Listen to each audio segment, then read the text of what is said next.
जय श्री गणेश। जय माता मातंगी। आज रीडिंग तो नहीं कर रहे हैं, पर रीडिंग की ही कुछ बात है जो आप लोग तक पहुंचाना बहुत ज़रूरी है, क्योंकि कई लोग के दिमाग में ऐसे सवाल उठ रहा होगा ना कि रीडिंग क्या है। तो ये रीडिंग वो मैसेज है जो आपके इष्ट, आपके ईश्वर, आपके कुल देवी देवता, आपके पितृदेव आप तक पहुंचाना चाहते हैं, और वो आपसे कुछ कहना चाहते हैं, लेकिन आप समझ नहीं पाते हो। आपको सपनों, आप सोते हो, आप सपने में कुछ देखते हो, आपको समझाना चाहते हैं, पर आप उस चीज़ को समझ नहीं पा रहे हो। ठीक है। और वो आपको कुछ टच कराना चाहते हैं, वो आपके कुछ डाउनलोड आपको करवा रहा है, लेकिन आप समझ नहीं पा रहे हो। तो इसीलिए फिर ये रीडिंग इसीलिए बनाया गया है कि जो चीज़ आप नहीं समझ पा रहे हो वो चीज़ आप तक पहुँचाया जाए।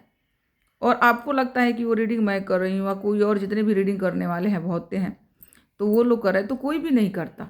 ये आपके इष्ट का संदेश होता है जो आप तक पहुंचता है। बस माध्यम हम बनते हैं, बाकी कुछ किसी का रोल नहीं है। वो जिस सीट पे हम बैठ के रीडिंग करते हैं, जिस आसन पर बैठ के हम रीडिंग करते हैं, जिस सीट पे बैठ के हम रीडिंग करते हैं, उसको व्यास पीठ कहा जाता है। और उस व्यास पीठ पे जब कोई बैठता है ना, तो वो कुछ भी अपने मन से नहीं बोल सकता है। ये जानना बहुत ज़रूरी है। आप लोग देखते हो ना कि भागवत कथा या कोई भी जो भी कथावाचक हैं, जो व्यासपीठ पे बैठ के कथा, भगवान की कथा बोलते हैं, वो कुछ भी अपने मन से नहीं बोलते हैं। वो पढ़े जरूर हैं, नॉलेज उनको है, लेकिन मन से नहीं बोलते हैं। ईश्वर क्या कब उनसे बोलवाता है, क्या कब उनसे गवाता है, वो वही करते हैं।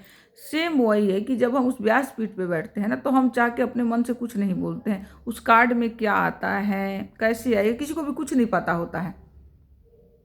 हाँ, वो आपके देवी देवता का संदेश है, जो हम बताते हैं ना कि आपके पितर का संदेश है, गणेश जी का संदेश है, भोले बाबा का संदेश है, माता रानी का संदेश। तो वो इस तरह होता है कि जैसे हम किसी काम में लगे हुए हैं, अचानक माता रानी याद आ रही है, माता रानी बार बार, माता रानी या कृष्ण भगवान या कोई भी पितृदेव बार बार याद आ रहे हैं।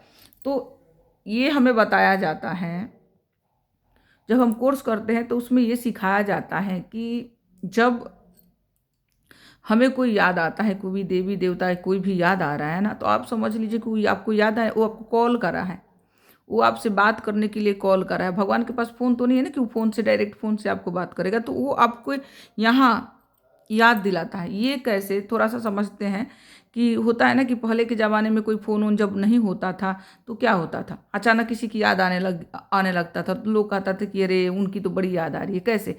क्योंकि वो उधर से वो आपको याद कर रहे हैं, तभी उनकी याद आपको आ रही है। तो इसी तरह से होता है, जब ईश्वर हमें याद करते हैं तो हमें भी ईश्वर का मतलब, तो हमें उस चीज़ को पकड़ना होता है कि ईश्वर हमें याद करे। याद तो आप सबको आता है भगवान का, कभी ना कभी कोई ना कोई भगवान आपसे ज़रूर कनेक्ट होते होंगे, लेकिन आप लोग उस चीज़ पे ध्यान नहीं देते हो कि ये क्या हो रहा है। अब ऐसे ही भगवान याद आ गए हैं, ठीक है, आज कृष्ण जी याद आ गए हैं, हो गया, बात खत्म। मैं भी यही करती थी।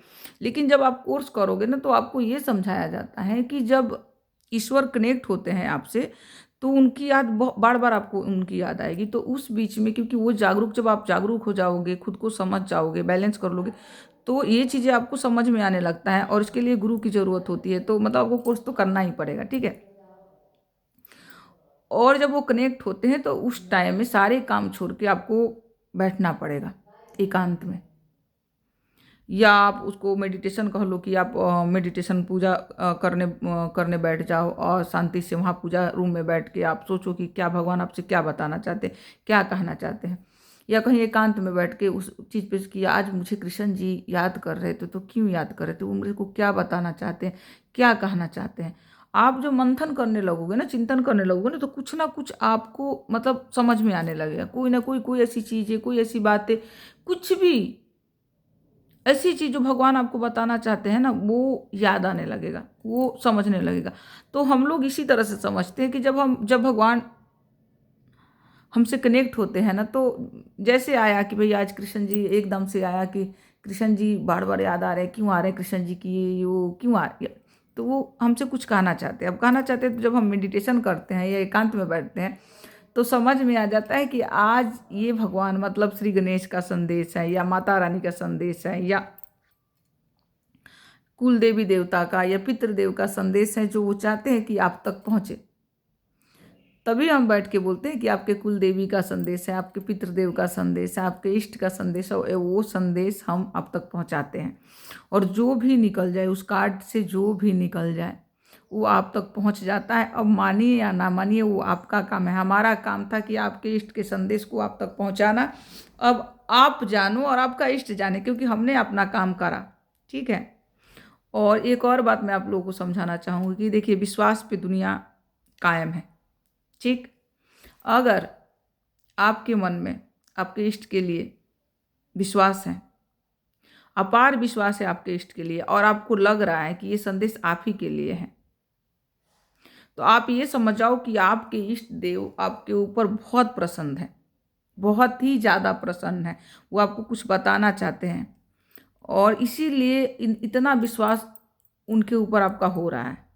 या कोई भी देवी देवता का, जैसे हो गया कि काली माता के ऊपर आपका बहुत अचानक प्यार छलकने लगा, आपके मन में काली माता के लिए भाव उमड़ने लगा, दिल में उनके लिए प्यार, उनका पूजा करने का मन करने लगा, उनका जाप करने का मन करने लगा। तो इसका क्या मतलब? इसका मतलब ये है कि माता काली आपसे प्रसन्न है।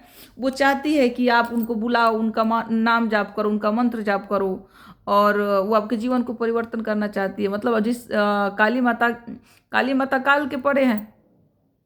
आपको जिस काल में आप जी रहे हो, कौन सा काल? यही काल जिसमें आप जी रहे हैं। हो सकता है कि बेरोजगार हो आप, हो सकता है बीमार हो आप, हो सकता है बहुत दुखी हो आप, हो सकता है बहुत परेशान हो आप, और काली माता आपसे कनेक्ट हो रही है। तो इसका साफ मतलब है कि काली माता उस उलझन से, उस परेशानी से, उस बेरोजगारी से आपको बाहर निकालना चाहती है, आपको बाहर निकालना चाहती है। इसलिए काली माता के ऊपर आपके दिल में प्यार जग रहा है, विश्वास जग रहा है, भक्ति जग रहा है। तो इसको समझना बहुत ज़रूरी है। जैसे जैसे आप लोग इस चीज़ को समझने लगोगे ना, वैसे वैसे आप लोगों की सारी मुश्किलें आसान होने लगेगा, हर कुछ। और भगवान आपसे क्या करवाना चाहते हैं, क्या कहना चाहते हैं, क्या बताना चाहते हैं, कौन सी कमी कमजोरियों को दूर करना चाहते हैं, कौन सी अच्छाई को भरना चाहते हैं, या क्या जो भी उसमें जो भी संदेश आता है वो आप ही का है और आपके इष्ट का ही है, वो आप तक पहुंचाने के लिए आता है। तो आप मतलब आप ऐसे निश्चित हो कि आपको उसके ऊपर विश्वास करिए, और फिर देखिए कि आगे क्या होता है। जय श्री गणेश।